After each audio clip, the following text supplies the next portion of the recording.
অজু করে 2 রাকাত সালাত আদায় করলে জান্নাতে নবীর আগে আগে হাঁটার সুযোগ হবে।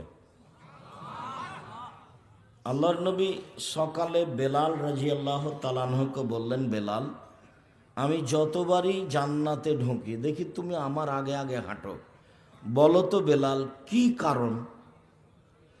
তো বেলাল রাদিয়াল্লাহু তাআলা আনহু বললেন যে আমি উজু করেই 2 রাকাত সালাত আদায় করি, উজু করলেই, আর আজান দিলে 2 রাকাত সালাত আদায় করি। তো আল্লাহ রাসূল বললেন, হ্যাঁ এই জন্যই তুমি আমার আগে আগে হাঁটো। বুখারী মুসলিম। এরপরে